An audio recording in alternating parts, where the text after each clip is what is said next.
The hearing room in the U.S. Capitol was a crucible of tension, its air thick with anticipation and the weight of scrutiny.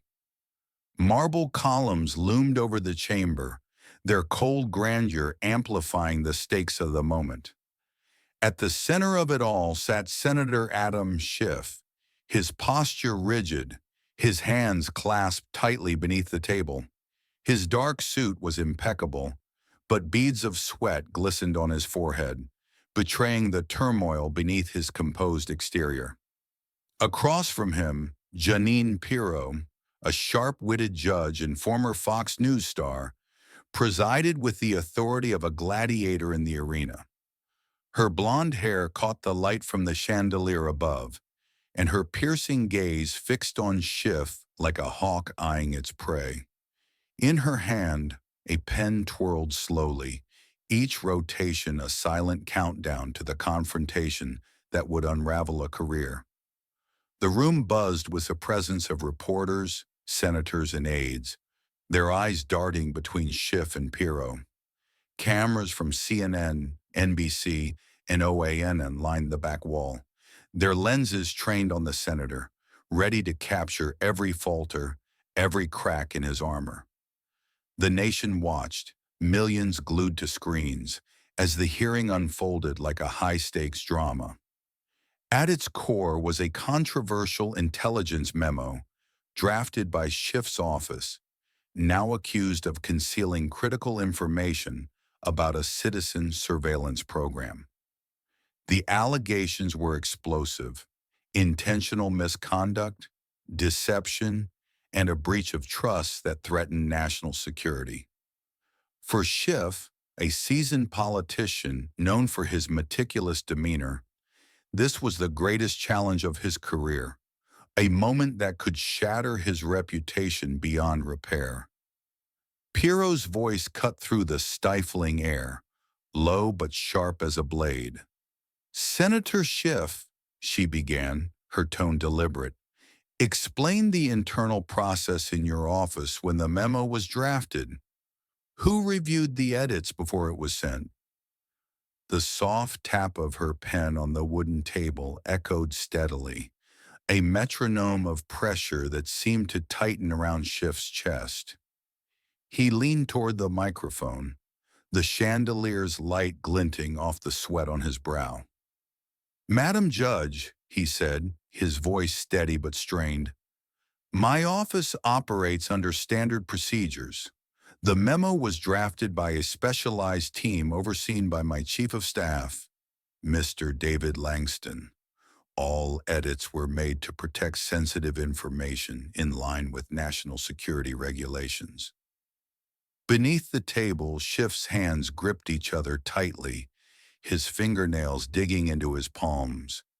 He could feel the weight of every eye in the room, from reporters scribbling notes to senators like Chuck Schumer and Lindsey Graham watching with unreadable expressions. Piro didn't respond immediately. She tilted her head, a small but deliberate gesture, as if weighing each word Schiff had uttered. "So, you assert that all edits were thoroughly reviewed?" she asked, emphasizing thoroughly, like a blade slicing through his defense. Schiff nodded, but a memory flashed in his mind. A rushed meeting in his Los Angeles office. David Langston, his trusted chief of staff, had stood before him, holding the draft, his brows furrowed. "We should double-check these figures," Langston had warned. Schiff, distracted by calls from Democratic leadership, had brushed it off. "It's fine," he'd said.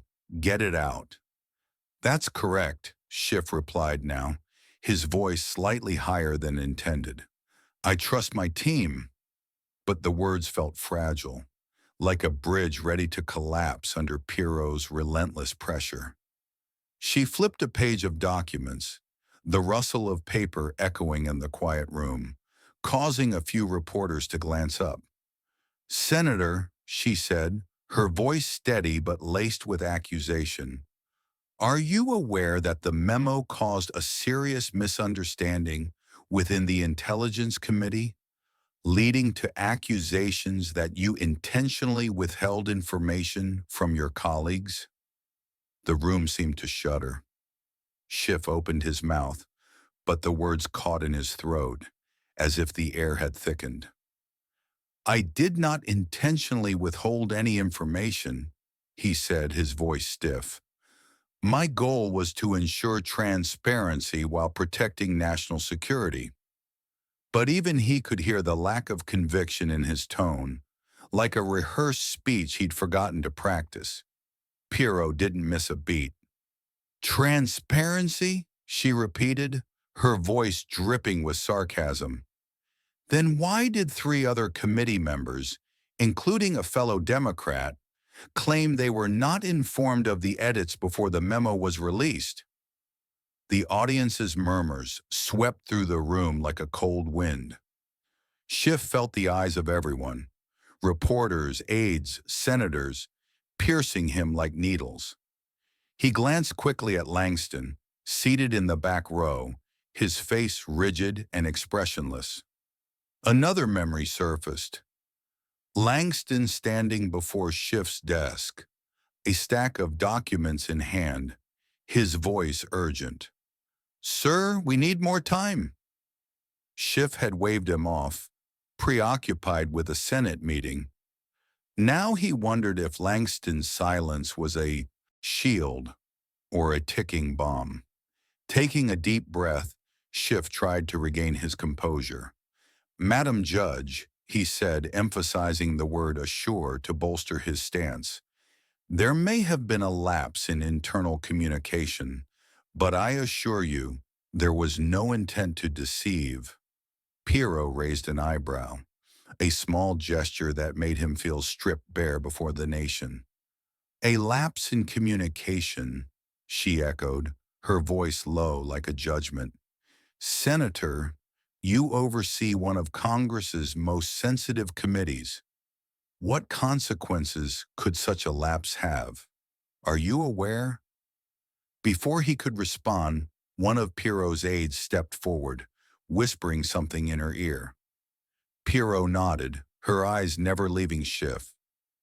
We will pause to review a newly provided document, she announced, her voice even but laced with implication. Schiff's stomach nodded. A new document? He glanced at Langston, but his chief of staff was looking down, avoiding his gaze. The murmurs in the room erupted like a swarm of bees breaking free. Reporters tapped their phones, sending messages at breakneck speed. Schiff sat motionless, feeling as though the marble floor beneath him was cracking piece by piece. Piro held the new set of documents, her fingers gliding over the pages with the precision of a surgeon. Senator Schiff, she began again, her voice sharp as a razor. This document shows your office released a version of the memo missing 3 critical paragraphs. Paragraphs that directly contradict the testimony of 2 NSA officials. Can you explain why? Schiff leaned toward the microphone, trying to keep his voice steady, but the sweat beading on his temples betrayed him.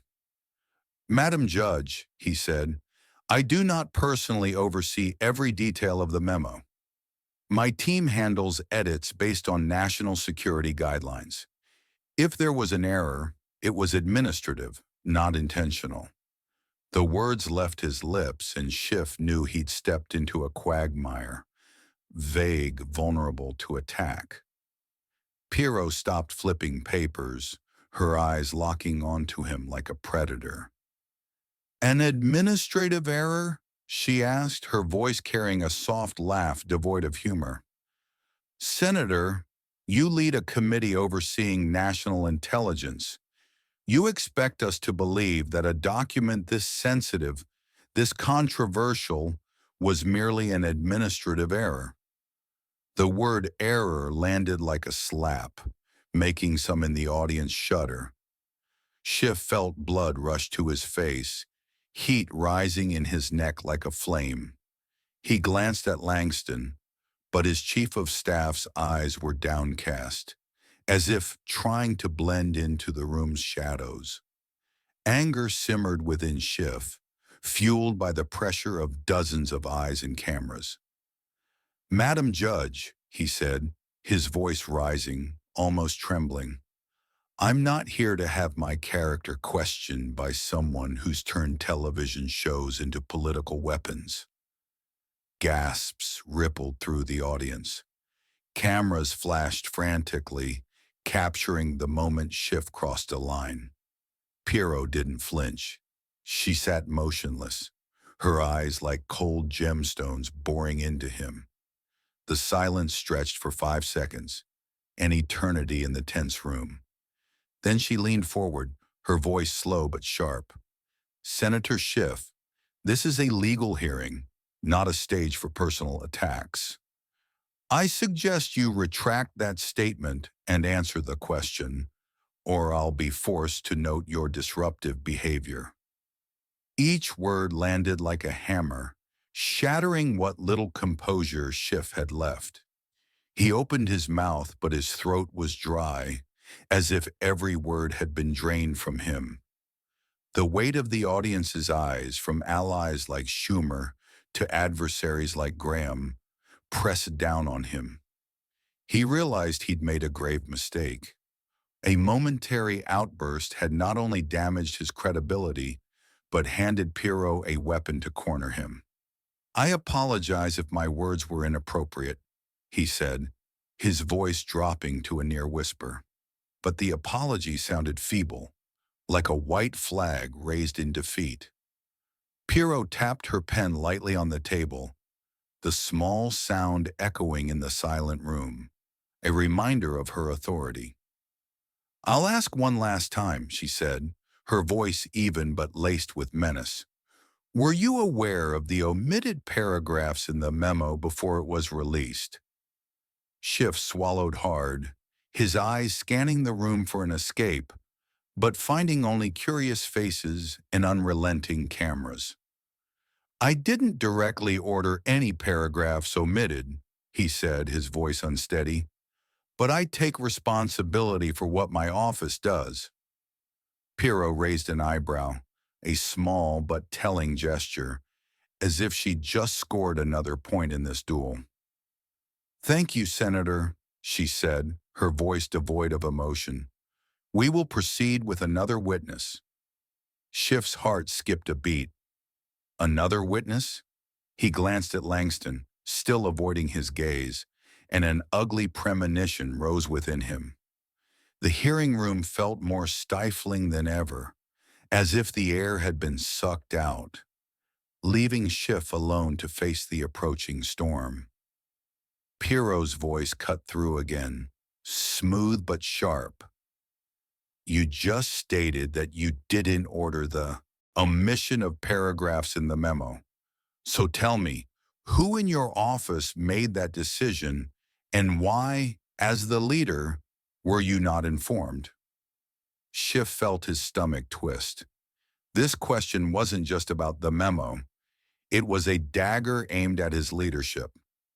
He glanced at Langston, seated in the corner, his hands gripping a stack of papers as if trying to crush them. Schiff recalled days earlier in his Los Angeles office, when Langston had stood before him, voice urgent. "We shouldn't rush to release this document."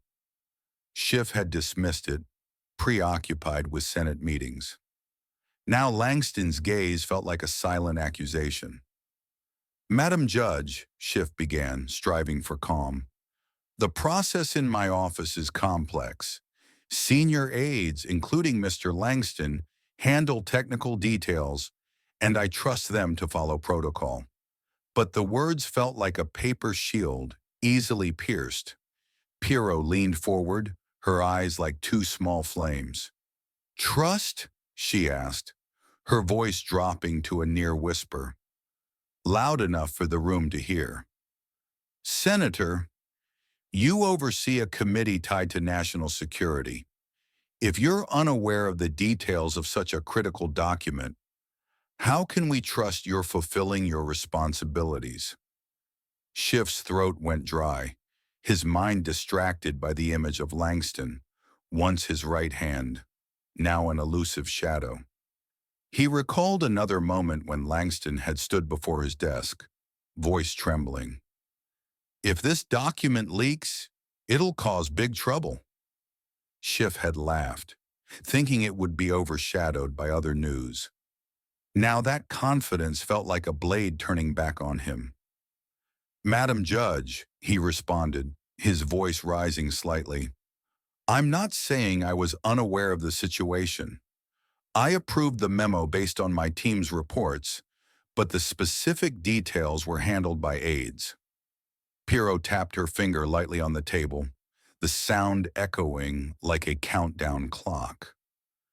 "So you don't know who decided to omit the critical paragraphs?"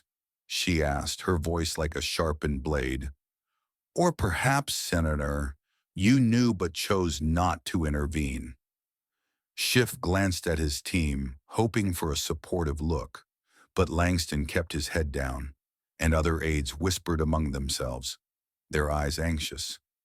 A cold suspicion crept into Schiff's heart. Could Langston be hiding something?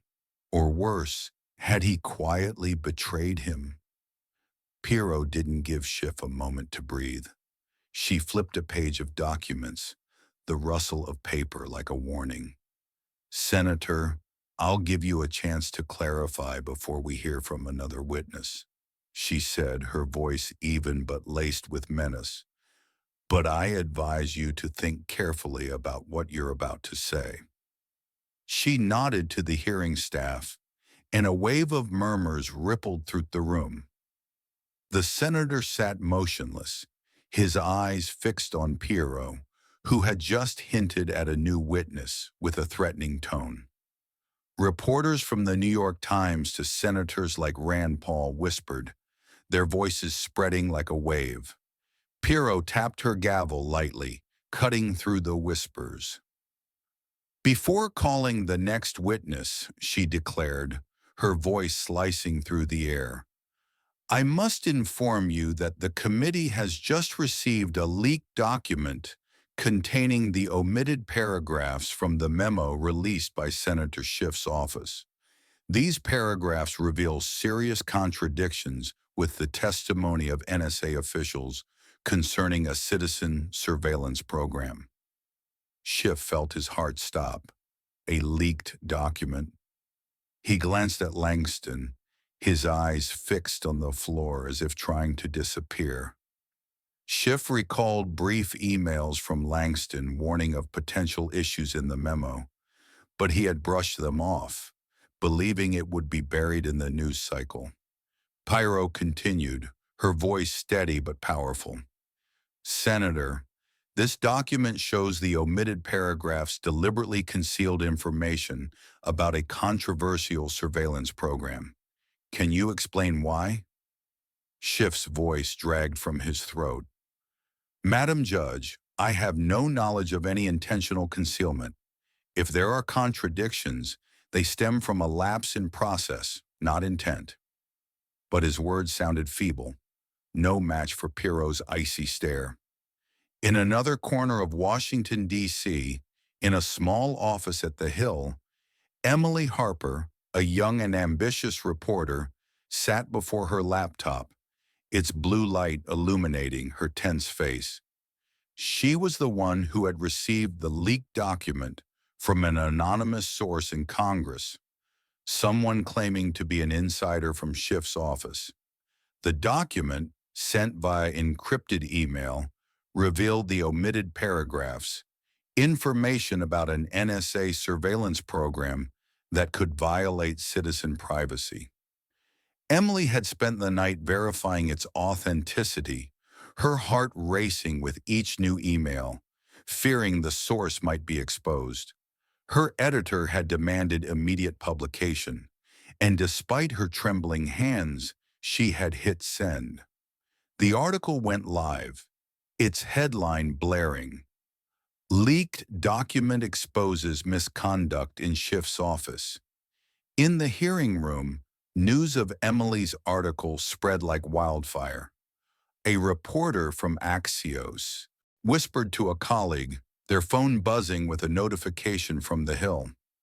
The hashtag number sign Schiff leak exploded on social media, with posts calling Schiff a liar and demanding his resignation.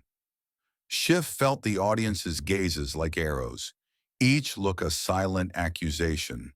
He glanced at his team, but his aides, including Langston, avoided his eyes as if standing on a sinking ship. Senator Adam Schiff faces a career-defining crisis in a tense Capitol hearing, accused of concealing critical details in an intelligence memo. The sharp-witted judge, Janine Piro, a former Fox News star, interrogates him with precision, her questions slicing through the stifling air. The memo's missing paragraphs, which contradict NSA officials' testimony, spark allegations of deliberate deception by Schiff's team. As pressure mounts, Schiff's trusted chief of staff, David Langston, delivers a devastating blow, testifying that he warned Schiff about the memo's inaccuracies, only for Schiff to dismiss him with, "Get it out fast, it'll get lost in the noise." This betrayal sends shockwaves through the room, leaving Schiff's reputation in tatters. Meanwhile, young reporter Emily Harper, who broke the story by publishing the leaked document, watches the fallout from her office at the Hill, her article fueling a media storm with millions of views and social media hashtags like #Schiff leak. Yet she fears for her anonymous source, a staffer in Schiff's office, as whispers of a hunt for the leaker grow. Under Piro's relentless scrutiny and the media's glare, Schiff apologizes, admitting a lapse in his office's process and pledging to take responsibility.